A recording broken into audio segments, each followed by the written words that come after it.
Now, I was in this space in 21 and I saw the NFT craze. And I tried to figure out what was happening. And a lot of people said, oh, this is just silly and it's a bubble. But it's like, no, it's a human phenomenon. And so what were these people trying to do? And I remember, Boris, I gave my daughter at the time, she was 17, an NFT. And I was the coolest dad on the planet. And I got more goodwill for that than if I would have bought her a car, I think. And I was giving it to people and it meant something to them. They're like, oh, I look at it every day, I hold it. And I was like, there's something more going on here than just some silly bubble. There was a new way of humans expressing themselves. This was a new medium.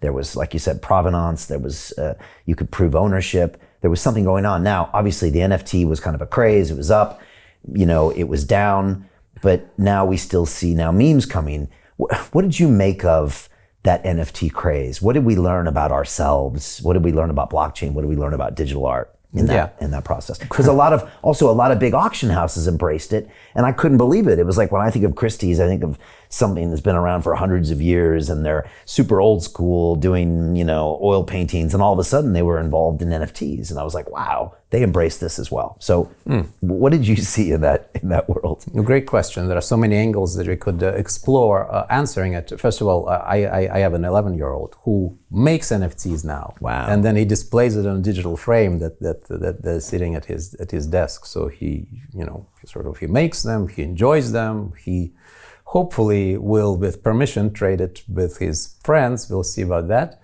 But this is something that the young generation has embraced totally. It's like, to them, this is not something exotic. This is just part of their life, along with all the other things that they use, the TikTok and so on.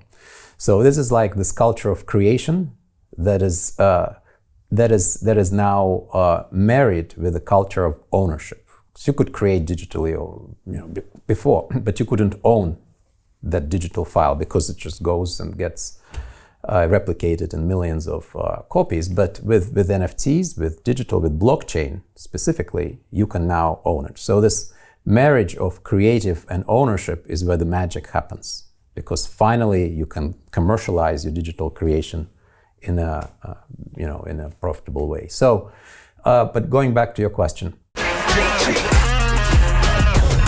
Hey, I know investing in crypto is scary. It takes a real leap of faith because there are so many scams, rug pulls, and bad actors out there. It's a dangerous business, which is why 95% of people lose all their money. Well, that's why I created the London Real Investment Club, so you can access the hottest deals on the planet and use the crypto bull market to create the generational wealth that you deserve. Join my team of over 100 people from around the world that are making millions of dollars behind the scenes investing in blockchain, AI, Web3 games, DeFi, Bitcoin, and more. Don't miss out. Click the link below to book a call with one of my team now. But hurry, this bull market will end soon. I know investing in crypto can be scary. That's why you gotta join the investment club. Pull the trigger. Let's do this.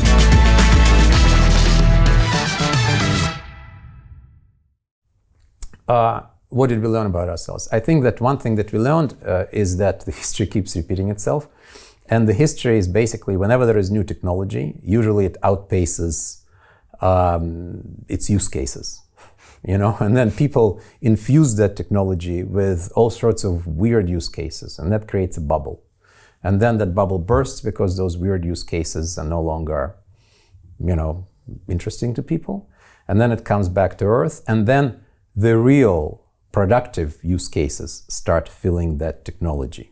Right. And I think that's what basically happened to NFTs. It got filled with all sorts of stuff. People got excited that now you can commercialize digital creations through this ownership that NFT and blockchain enables. And then they started filling it with all sorts of weird stuff.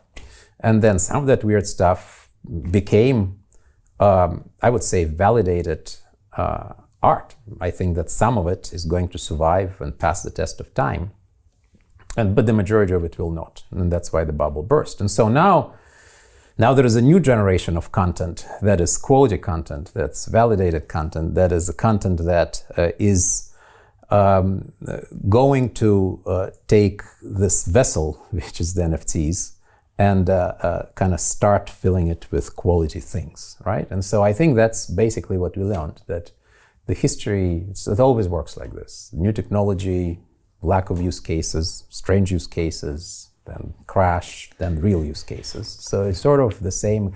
I would, if I may, I would extend this to Web3 and to the whole crypto universe as a whole. I think, generally speaking, it's been overbuilt, right? We have built amazing infrastructure in Web3 and in crypto. We have built all these wonderful chains, and some of the blockchains do this, others do that. They all do different things, and they're all wonderful.